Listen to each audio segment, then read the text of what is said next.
Dave, what's the next game on the ballot? So the next game on the ballot, we get a rematch of Week 17 NFC. NFC. Yeah, AFC North.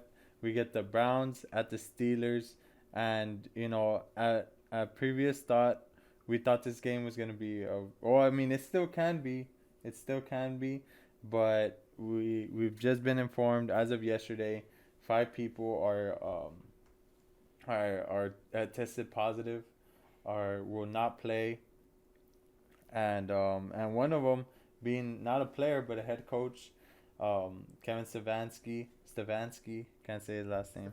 Stefanski, Kevin Stefanski, and Fucking Stefanski. Stefanski.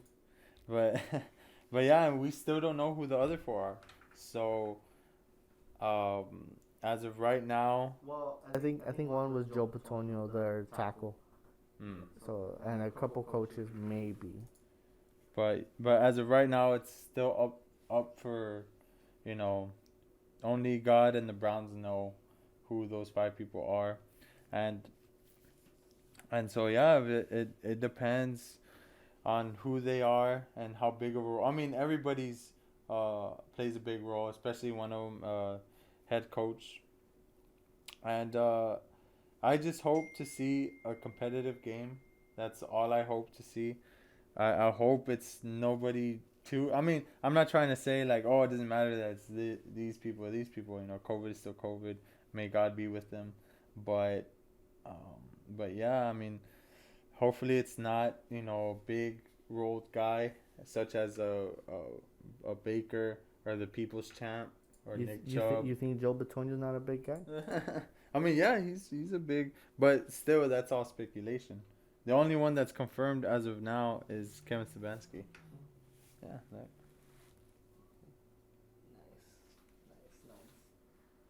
Um, this game was going. It was interesting going in, and it's even more interesting now. You gotta know what the play calling is gonna be. Baker Mayfield has been playing pretty good, except for the Jets game, but they didn't have receivers. Those receivers are back. The Browns are facing an outbreak in Cleveland, so it's causing a lot of fits throughout the locker room as far as like, you know, who's gonna start, and all that.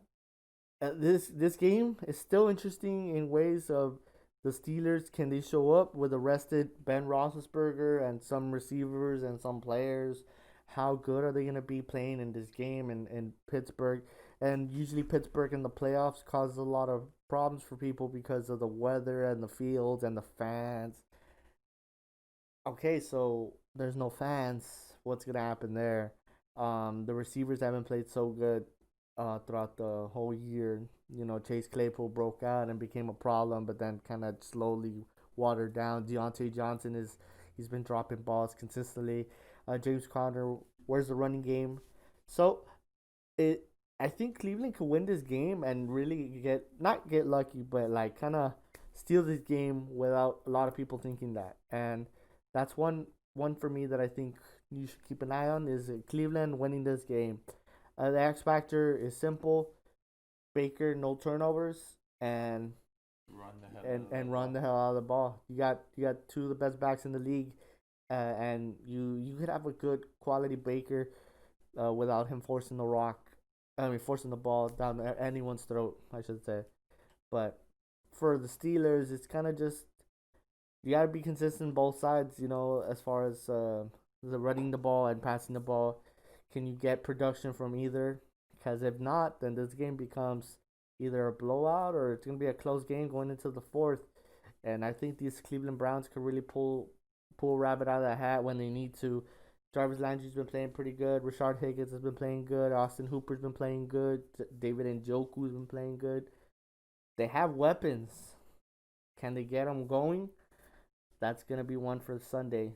Dave, what do you think is gonna happen in this game without Stefanski as a coach? Do you think the play calling gets shuffled up, or do you think they know what they need to do in this type of situation? I think in this news report, Kevin Stefanski himself was was downplaying his role, but I mean that's a huge role, and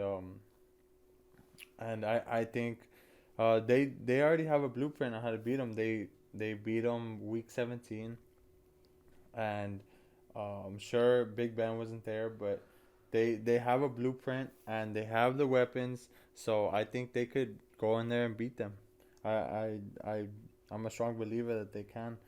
Um, and the only thing I'm thinking about is how Cleveland's gonna be after they win. I mean, they haven't been to the playoffs in 20 plus years. I think it was 17. I'm sorry, 17 plus years. And then imagine getting a dub, a playoff dub. After that, Cleveland's gonna be up in flames after that happens. So, but I think they can. I think they could beat the Pittsburgh Steelers, even though the Pittsburgh Steelers have the third ranked defense in the whole entire NFL. I think they could really slash that defense with that running attack game. Yeah, I feel you on that. I think Joe Hayden was on the COVID list if I'm not mistaken, so I'm not sure about that. Like the defense is top notch. You got T.J. Watt, Cameron Hayward. I know they had lost Bud Dupree for the year, but I think the one that's been filling in, I honestly top of the head I can't remember. He's been doing a good job. This defense is great. That's why I kind of don't worry about it too much. It's kind of like how the Bears, they depend a lot on the offense in cases, and that's where it kind of lands on that. I think the Browns win 35-20, 21. I think it's gonna be a two possession game, and I think Baker Mayfield gets the first dub. I think another key thing to all this is with them barely getting into the playoffs since 2002. Um, is the spotlight gonna be too big? Even though Baker Mayfield is a big he's a spotlight guy, is it gonna be too big for the Browns in total? So that's one to look out. The Pittsburgh Steelers have been here before, been there, done that. They're usually in the playoffs every year. They have as many championships as most teams, have appearances in the playoffs. So that's one. And yeah, Baker Mayfield, X Factor, Big Ben, X Factor. I would say that's most Okay, cases. so Well, these are the COVID players that I think they just released it right now. You're right on Joe Paterno, um, Khalidero Hodge, Nick Harris, and Oliver Vernon. Olivier. Olivier. Yeah, he's good. See, that's a big loss right there, because Olivier was playing pretty good aside Myles Garrett. He's a pass rusher, and Hodge. I think Hodge is a backer, and Nick Harris. I'm not too sure, but those are two, like, if I from Olivier and Joe Bitonio, those are two big losses. Joe Bitonio is a part of the offensive line, and Olivier Vernon helps the pass rush. So you'll be seeing a lot of double teams going Myles Garrett's way, because Olivier Vernon was putting in that work. Uh, but Yeah. what's your score for the game, Dave? I think the Browns edge it all. It's gonna be a close game.